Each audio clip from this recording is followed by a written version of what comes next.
Yes, I decided to pick up work on my Philco Safari TV again. Now, I made one decision, which is that I would replace, obviously, some parts, but not all of them. Um, what will what I will replace for certain is this electrolytic. In fact, I will recap it. It's only one capacitor inside, and well, you can see there's a nasty kind of bulge on top of the electrolytic right here. So yes, I'm going to recap this capacitor. It shouldn't be too hard. I took off the cardboard cover, and it was actually a 2000 microfarad 10 volt capacitor which was inside of it. So that shouldn't pose too much of a problem. Okay, so what next? Well, I'm going to replace these capacitors here, these paper caps. They must go. I mean, really, I have no intention whatsoever of keeping these on the PCB, because these capacitors have a very bad reputation for failing, and yes, I'm going to replace those definitely. Then there are another type of capacitor which, well, look like electrolytics, but really they are paper caps encapsulated in plastic, such as this one right here, this black one. Hang on, let me give you a little bit more illumination. So yes, this one here I'm going to replace, and then all these black caps, you see these standing black caps, I will replace too. So yeah, that's what I'm going to do. I'm going to replace the paper caps and, well, these plastic encapsulated capacitors. The normal ceramic ones, you know, these little disc-like capacitors, I'm not going to replace. I am probably going to measure them just to be on the safe side, but really, if they measure reasonably well, I'm not going to replace them, because in general these do not go bad as quickly. Obviously, the PCB is full of carbon type resistors, so I will measure the resistors, and I will replace them if needed, but only on an if needed basis. So I'm certainly not going to replace all the parts. Well, simply because I don't want to risk damaging the PCB, and also you can imagine, if I am going to replace all the resistors and all the capacitors, that then work on this TV will never end. So yeah, I made the conscious decision of just replacing those capacitors and the resistors that measure far off their intended value. Obviously, this is a transistor. This is a transistor device. So I'm not going to touch any of the transistors. First of all, they are probably quite sensitive to static electricity, and I want to touch them as least as possible, you know, because static can destroy active electronic parts like transistors or integrated circuits. And anyway, these transistors are very, very rare. Yeah, I bet if I ever would have to replace one of these transistors, I would go through hell to find one, because they are so rare. Okay. I gutted the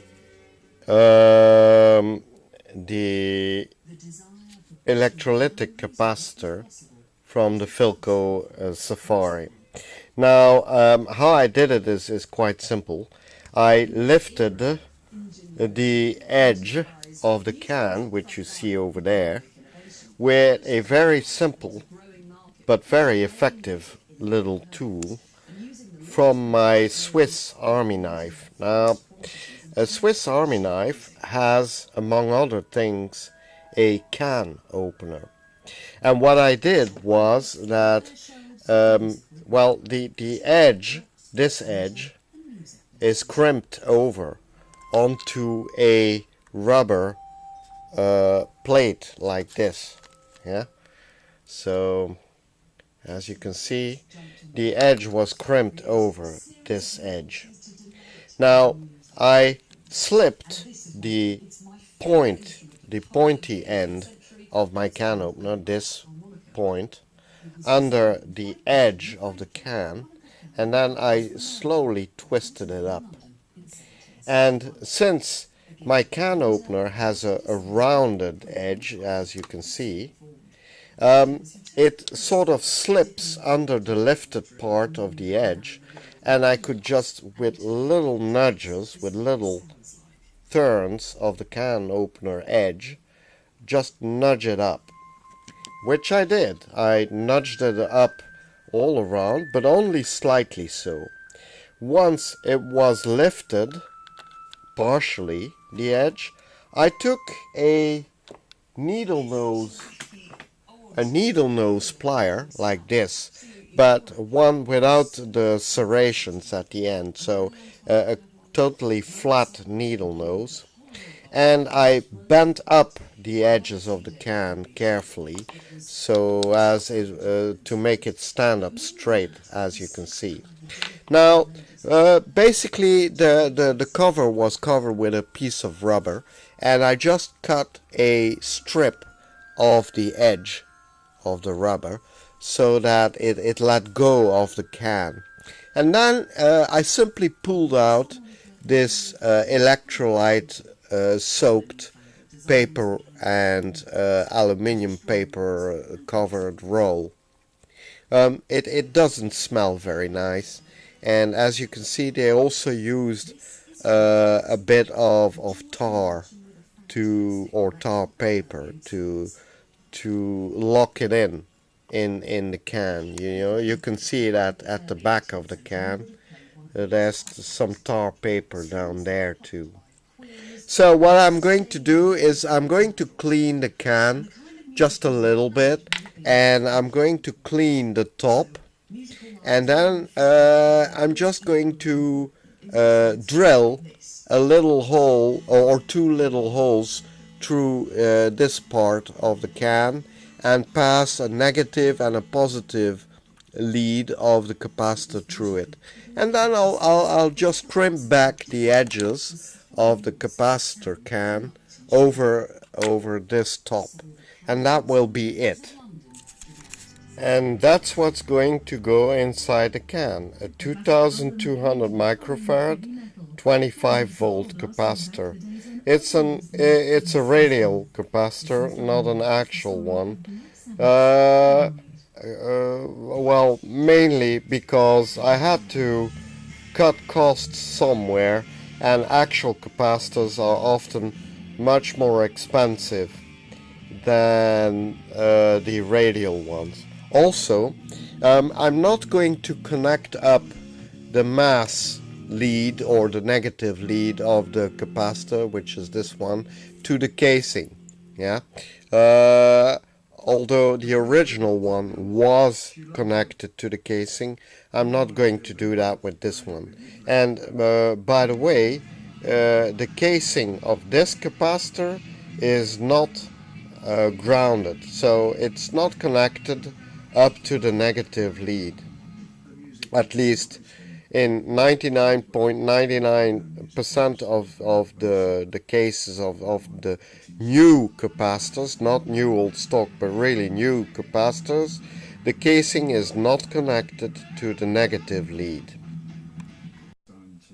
I wrapped the capacitor in a piece of foam rubber, and well, as you can see, I soldered 2 leads to it, which I passed through the end cap, and now I'm in the process of closing it all up.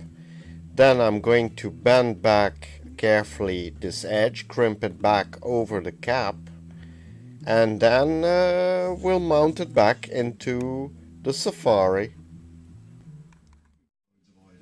Okay, I crimped back the edges of the aluminum can over the top cover, and then I reinserted the whole can inside the cardboard cover and crimped back the edge of the cardboard cover back, and that's it. The capacitor is refurbished and done, and it looks reasonably original too.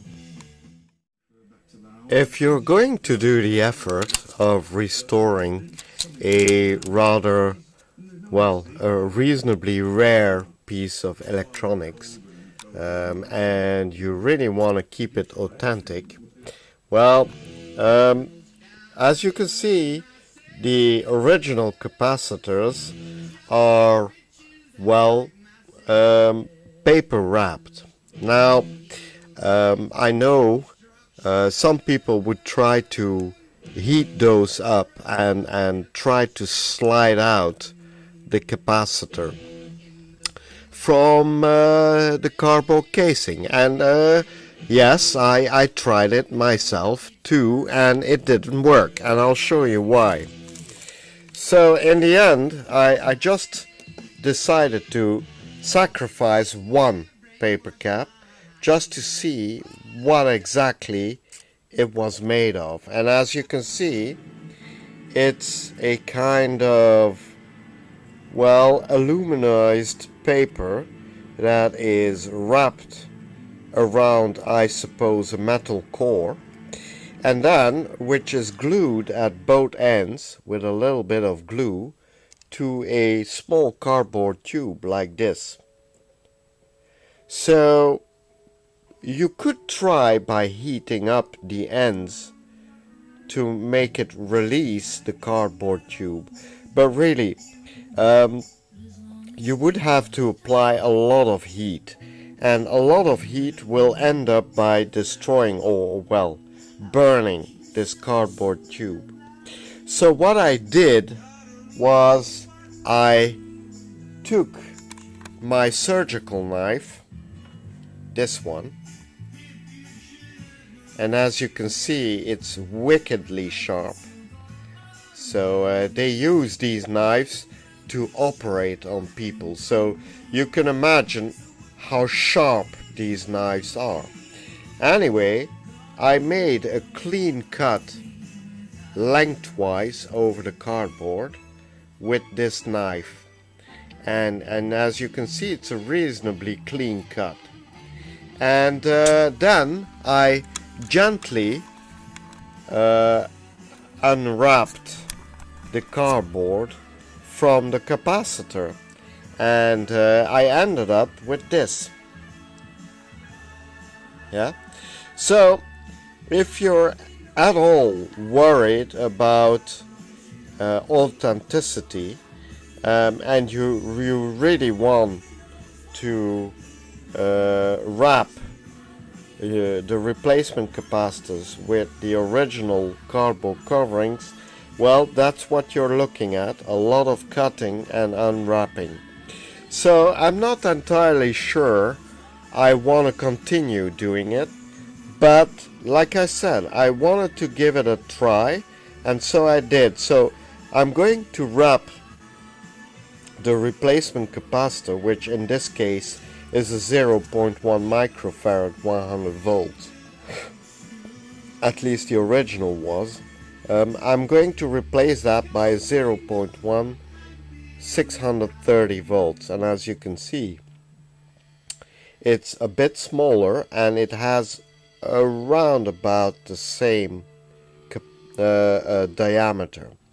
So if I slide it into the cardboard tube of the original capacitor, what a night for leather, lace and lashings of guyliner. hang on, well, there you go.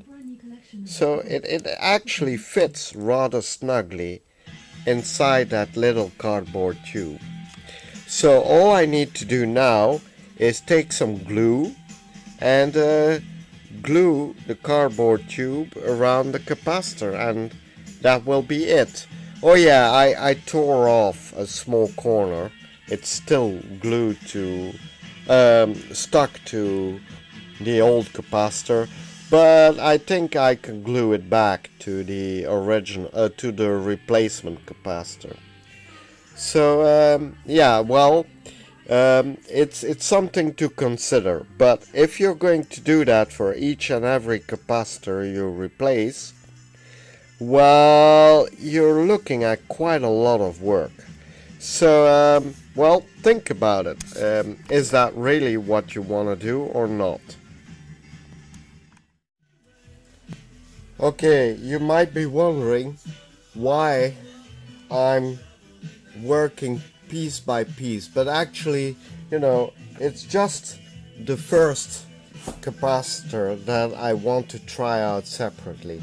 Why? Because I just want to see whether it's feasible at all and sort of efficient to try to reuse the old capacitors for the sake of authenticity. Now, the procedure I'm going to use now is not one I came up with, but I saw it used by, amongst others, Bob, you know, of the B. Anderson TV channel, and it's actually making use of a hot glue gun like this and filling up the unused space. You know, the new capacitor doesn't use all the space inside the cardboard tube. As you can see, I still have quite a bit of space left around the capacitor. So what I intend to do is to fill up the space behind and in front of the capacitor with hot glue and then clamp it together until the glue sets.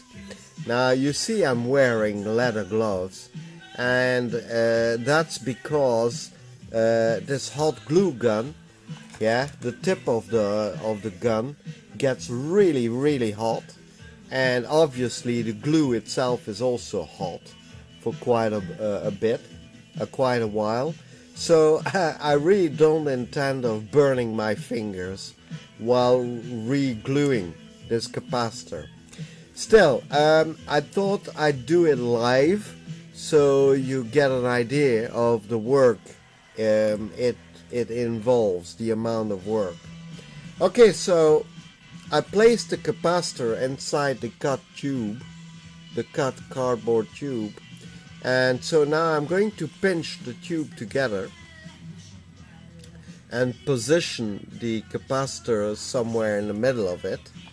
And now I'm going to spray. Oh damn. Well, I'm working on a very tight space, by the way.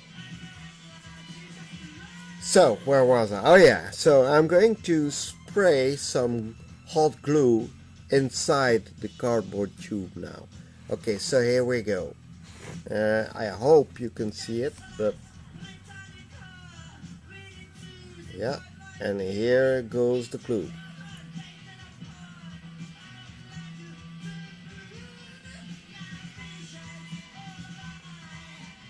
Okie dokie. So there you go. It's translucent glue, but once it sets, I think it will become opaque, so that's okay. So as you can see, I filled up the opening with translucent hot glue. Now I'm going to do the other end. So okay, here we go.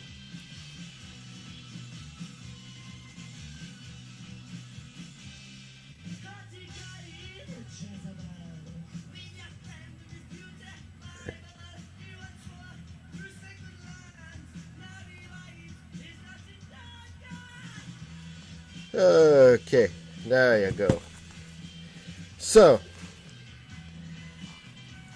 I sprayed glue inside it, and okay, so you can see once the glue starts to set, it becomes opaque.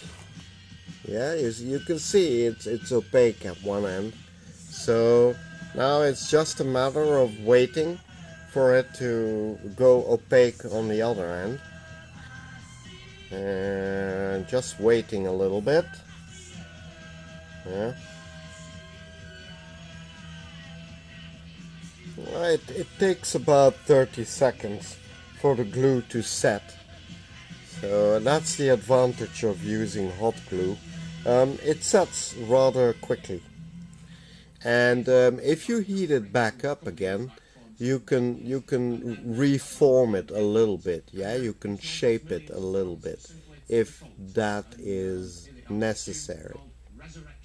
Okay, so there we go. The glue set, more or less. Now I'm going to take off the gloves, and I'm going to take off the little end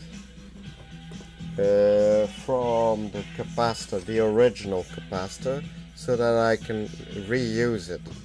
Now when you use these surgical knives, always cut away from you, never cut towards you, because like I said, these are wickedly sharp, so they are really dangerous.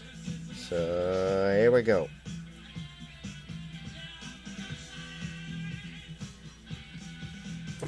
Yep, there we go. Okay, so let me see, does it fit inside the tube? Yeah, it will fit, I think. Okay, so here we go. So let's spray some glue inside.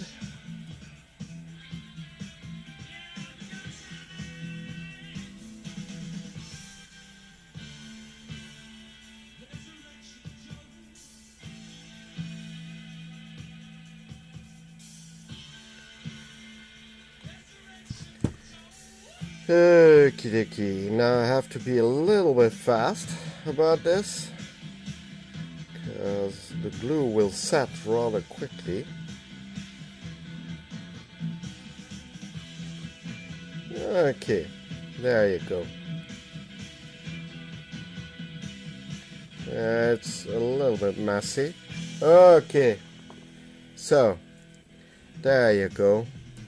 It's not a perfect job, but it's only a first test, you know. So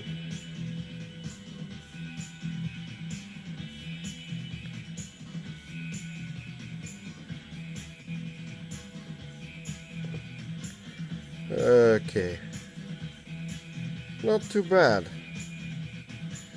Okay. So there you go. I glued the little leftover part to the capacitor. So, and now what I'm going to do is I'm going to give it a last dab of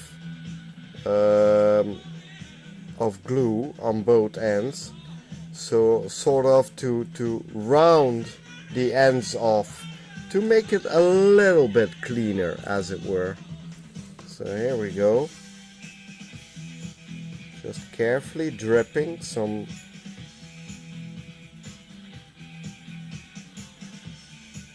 Carefully dripping some glue on top of it.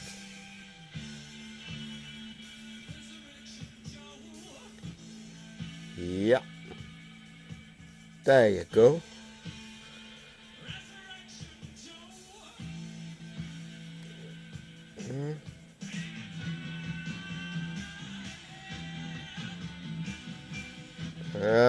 Yep, I think this will do. Yeah. Don't forget, hot glue will crimp. Yeah, it will reduce in size. So if you put on a layer of hot glue, well, don't forget that it will flatten out or bottom out once it cools off. Yeah. So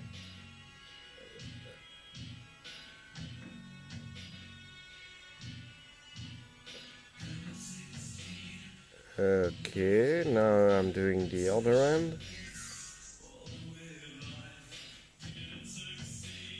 Yep, there you go.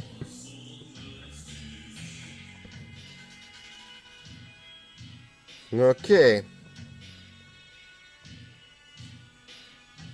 Well, also, when you use hot glue, you can always cut the glue with a very sharp little knife like this. Yeah, so this knife serves several purposes. Okay, so, well, you saw what I did with one original capacitor. Am I going to do this for all the others? Well, I'm still undecided. But it turns out not to be too hard, so maybe I might, just for the sake of authenticity.